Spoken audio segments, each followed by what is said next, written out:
Hello and welcome to another episode of The Wealth Whisperer. Now, being called The Wealth Whisperer, I've always had a feeling, an inherent knowing that the word wealth means so much more than the dictionary definition that is given to it in this day and age, that being its monetary and valuable items meaning, perhaps. So today, on this episode, we're going to explore the word wealth and what it really means. So, in my opinion, the truth about wealth is that if we don't define it for ourselves, then other people will define it for us. And no doubt, you may also have a sense that the word wealth means something deeper, something more expansive than just the stuff that we can accumulate over the course of our lifetimes. So let's dive first of all into the modern day version of the word wealth, the dictionary definition, if you like, and then we're going to go back into the origins. And I tell you, it's absolutely fascinating. So here we go. Here's the modern day dictionary definition of the word wealth. Are you ready? Here we go. It is an abundance of valuable possessions or money and a plentiful supply of a particular desirable thing. Those are the two dictionary definitions that I found immediately. And if you dive a bit deeper and you think to yourself, well, okay, it means more than that, then we start getting to this type of definition, which is the quality of profuse abundance. So such as an example being, she has a wealth of talent. Okay, so that's an inner abundance of talent. And that is also a definition of the word wealth in this day and age. So let's dive even deeper. I did some research into the ancient origins of the word wealth, and I think you might be quite fascinated and interested to hear what I found. So originally, it appears that it had a much broader meaning than just financial and material wealth, and that over the course of time, it has been narrowed down to mean these things, so that in our consciousness in the modern day, we just think of the word wealth meaning those things. So as I was being curious and looking it up, I discovered that the word wealth comes from the Old English word weal, that being spelt W-E-A-L, which actually means wealth, welfare, and well-being. And in turn, the word weal related to an even older word, that being the word well, W-E-L, meaning in a state of good fortune, welfare, or happiness. So this gets pretty interesting, right? That's a much broader term, a much broader meaning to this word. So interestingly, the word well, W-E-L, became wealth, W-E-L-T-H, in around 1250 AD. And then it became wealthy, with an I on the end, around 100 years later. So a few more centuries on from there, in 1430, it seems that the meaning settled on the idea of riches and prosperity, and it left behind the older meanings of a wider sense of well-being and health and happiness. So this is interesting, right? So in my world now, and hopefully in yours, perhaps we can bring about an almost a renaissance of to reclaim the original meaning of this word. Wouldn't that be amazing to start living in that way, that it meant so much more than just material possessions and money in the bank? So in our community, in the Freedom Club, this is what we concentrate on. I didn't even realize that we were doing this, but this is exactly what we do. And exactly what these podcast episodes are meant to be about is to bring about this wider sense of well-being and to be able to live in a sense of freedom, happiness, joy, a wealth of abundance, etc., etc. So, yeah, you could say it's a combination of the word well-being and health. So wouldn't it be amazing to be able to reclaim the full meaning of this word? Within our Freedom Club, this is essentially exactly what we do. We speak about financial independence and financial freedom, but also lifestyle freedom and being able to really encapsulate this word. And I'm so glad that I found this original meaning to the word wealth, because it's absolutely solidified the idea that it meant so much more than just the material possessions. Okay. So this is also the idea behind bringing these podcasts to you, so that I can, bring this idea and concept out into the world even more, so that we can learn to live this more abundant, open expression of the term wealth.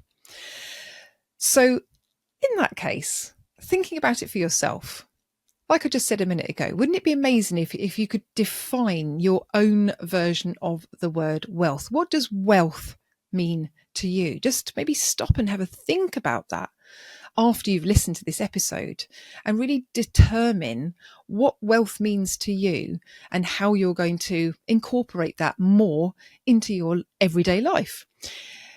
For example, it could be as simple as my health is my wealth. The way I feel, my own sense of well-being is my wealth. Or it could be, I feel abundant when I do something that I love. I feel wealthy when I'm doing those types of activities. So let's bring this new definition of wealth into our worlds, and that will absolutely bring about a sea change.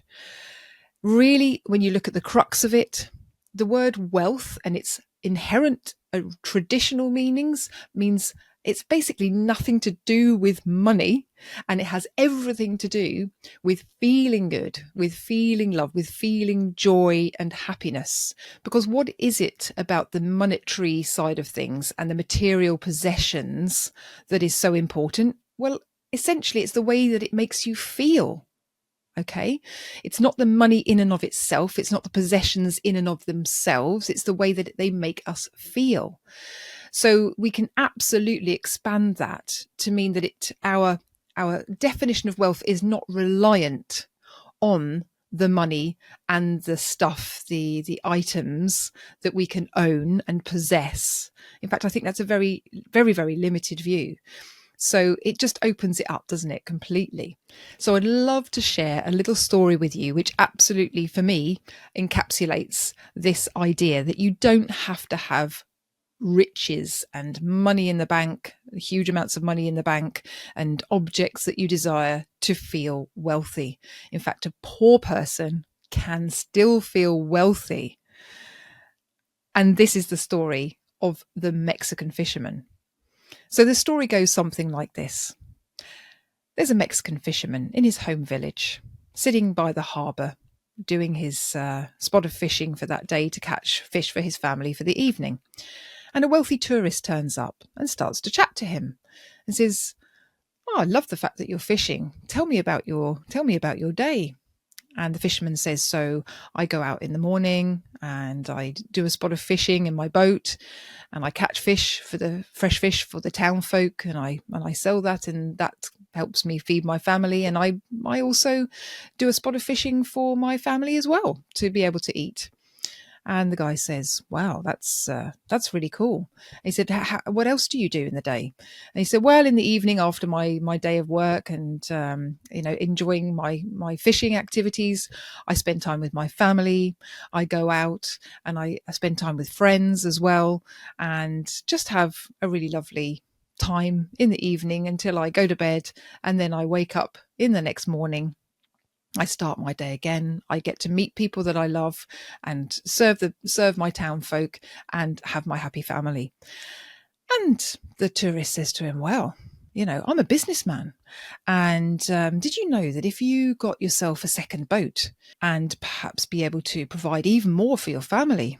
And the Mexican fisherman says, Okay, that sounds interesting. And what would I do after that? And he said, "Well, after that, you could, if it goes really well, then you can buy yourself a fleet of boats, and you could employ even more people from the village, and generate even more revenue. And the Mexican fisherman says, okay, all right, so what would I do after that? And the tourist says to him, the businessman says to him, well, after that, you could turn it into a really big business, and then you could float it on the stock market. And, you could be able to supply fish all around the globe and, be wealthy beyond your absolute craziest of visions. And the Mexican fisherman said, wow, sounds amazing. Wow. So what would I do after that? And the businessman says, well, after that, it'd probably take you about 20 years to get to that stage. And then after that, you could retire. You could just spend your days fishing and enjoying time with your family. And the Mexican fisherman said, well, hang on a minute. Isn't that what I do already? So I think that's just a beautiful little story which illustrates exactly the idea that even what you're doing right now, if you're loving what you're doing and you have the ability to share that love and, for it to bring about abundance in your life somehow, that you don't need masses of riches to feel that way. In fact, my take on it is that perhaps some of the wealthiest people on this planet, in terms of riches and material possessions, are potentially some of the most unhappy, because they feel like they have to keep accumulating, perhaps because they have an inherent sense of lack inside. They can never find the thing that they're searching for in those material possessions. But perhaps that's a whole other conversation for another day.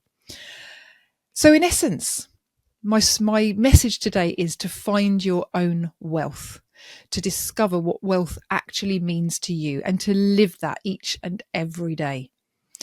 So I hope you have enjoyed this little discovery of the word wealth.